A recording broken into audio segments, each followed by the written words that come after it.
ஐயனார் துணை சரியில்ல டுடே பேசல்ல நம்ம பல்லவன் கூட அவங்க அம்மா உட்காந்து பேசிக்கிட்டு இருக்காங்க. வேலை முடிச்சுட்டு நம்ம நிலா வந்து வீட்டுக்கு வராங்க.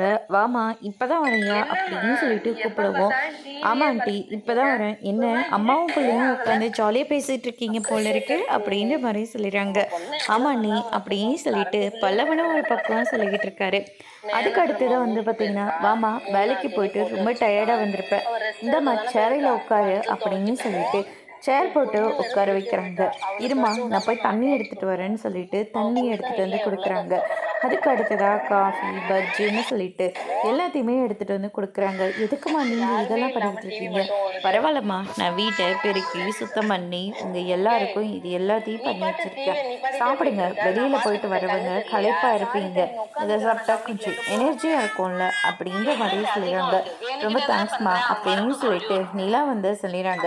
அதுக்கு அடுத்ததான் வந்து பார்த்தீங்கன்னா அம்மா கிட்ட பேசினியா பல்லவா? அம்மா எப்படி இருந்தாங்க?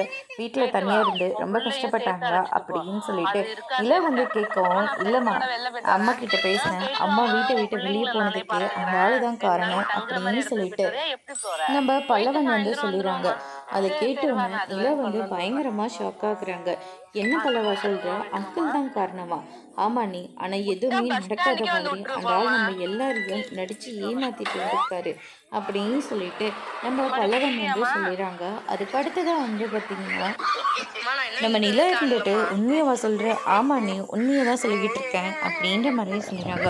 அதுக்கு அடுத்ததான் வந்து பார்த்தீங்கன்னா நம்ம நடேசன் வெளியே போனவர் இன்னும் வீட்டுக்கே வரவே இல்லை. ரொம்பவே வருத்தத்தில் இருக்காங்க நிலா. அப்பா போனவர் இன்னும் வரவே இல்லையா அப்படின்னு சொல்லிட்டு எல்லாருமே ஷாக் ஆகுறாங்க.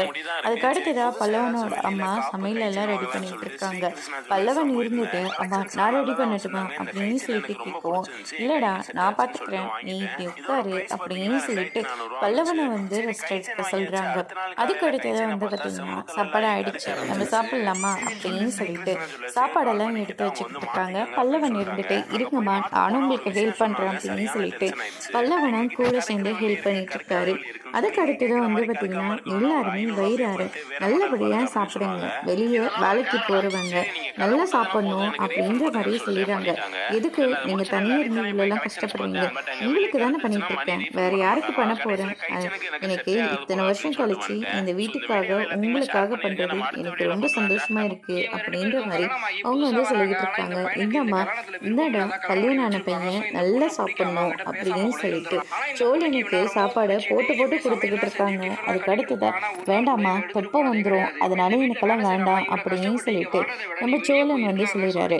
அதுக்கு அடுத்ததான் வந்து பார்த்தீங்கன்னா உண்மையாவே தொப்பை கோஸ் தான் பயப்படுறியா அப்படின்னு சொல்லிட்டு பாண்டி வந்து கேட்கவும், ஆமா ஆமா அப்படின்ற மாதிரி சொல்லிடுறாங்க. அதுக்கு அடுத்ததான் வந்து பார்த்தீங்கன்னா நம்ம நிலா இருந்துட்டு ஆமா நீங்களும் சாப்பிட வேண்டியது தானம்மா, ரொம்ப நல்லா செஞ்சுருக்கீங்க அப்படின்ற மாதிரி சொல்லிடுறாங்க.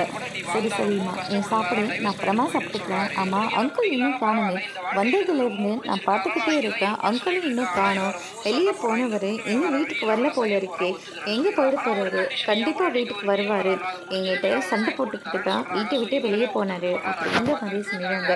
அதுக்கு அடுத்ததான் வந்து பார்த்தீங்கன்னா நம்ம சோழன் இருந்துட்டு சண்டை போட்டுட்டு போனாரா? இல்லையே அப்படி ஒன்றும் தெரியலையே, இவங்களும் ரொம்ப சந்தோஷமாக தான் இருக்காங்க. வீட்டெல்லாம் பெருக்கி நீட்டாக வேற வச்சுருக்காங்க. இதில் எப்படி இவங்களுக்குள்ள சண்டை நடந்திருக்கோம் அப்படின்னு சொல்லிட்டு சோழன் இருந்துட்டு யோசிக்க ஆரம்பிக்கிறாங்க. பாண்டி பாண்டி இருந்துட்டு இன்டடா யோசிக்கிற அப்படின்னு சொல்லிட்டு கேட்கும். இல்லடா நம்ம யாருமே வீட்டில் இல்லை, இவங்க ரெண்டு பேரும் மட்டும்தான் தனியாக இருந்தாங்க. இத்தனை வருஷம் கழிச்சு ரெண்டு பேரும் மீட் பண்ணியிருக்காங்க. இவங்க வேற ரொம்ப சந்தோஷமாக வேற இருக்காங்க.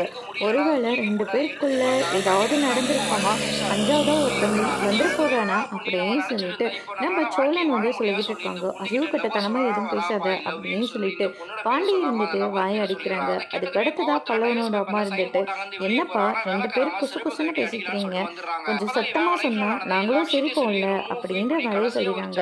அதுக்கு அடுத்ததா சோழன் இருந்துட்டு இல்லம்மா நீங்க ரெண்டு பேரும் தனியா இருந்தீங்க, அவர் ஏதாச்சும் பேசினாரா அப்படின்னு சொல்லிட்டு கேட்கவும், நீங்கள் எல்லாரும் இப்படி போன உடனே என்னை வீட்டை விட்டு வெளியே போக சொல்லி பயங்கரமாக பிரச்சனை பண்ணிட்டாரு. இப்படி இல்லைன்னா நான் வீட்டை விட்டு வெளியே போயிடுவேன்னு சொல்லிட்டாரு. நான் போக முடியாதுன்னு சொன்னேன். அவர் கிளம்பி போயிட்டாரு அப்படின்ற மாதிரி சொல்லிடுறாங்க. இதை கேட்டோன்னே மொத்த பேரும் வந்து ஷாக் ஆகுறாங்க. அதுக்கு அடுத்து தான் வந்து பார்த்தீங்கன்னா, யாரும் கவலைப்படாதீங்க. அவரு உங்களெல்லாம் விட்டுட்டு கண்டிப்பா இங்கேருந்து போக மாட்டாரு.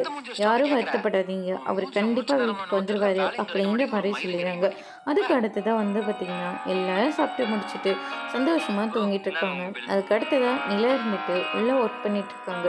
பல்லவனோட அம்மா எல்லாரும் தூங்கிட்டாங்களான்னு செக் பண்ணிட்டு தனியா போயிட்டு, "என்னய்யா சும்மா எதுக்கு எடுத்தாலும் ஃபோன் பண்ணிக்கிட்டே இருக்க? ஏதாவது பார்த்தியா? பணம் ஏதாவது இருந்ததா?" பணம் பணம்னு சொல்லி கேட்டா, "கொஞ்ச நேரம் பொறுமை இரியா. தேடி கண்டுபிடிச்சு தான் நீ எடுக்க முடியும். அமைதியா இரு. இங்க வந்ததுலேருந்து எல்லாரும் எல்லா வேலையும் என் தலையிலேயே கட்டிட்டாங்க. காலையிலேருந்து வீட்டு வேலை செஞ்சு ரொம்ப டயர்டா இருக்கேன்." அப்படின்னு சொல்லிட்டு பல்லவனோட அம்மா வந்து சொல்லிக்கிட்டு இருக்காங்க.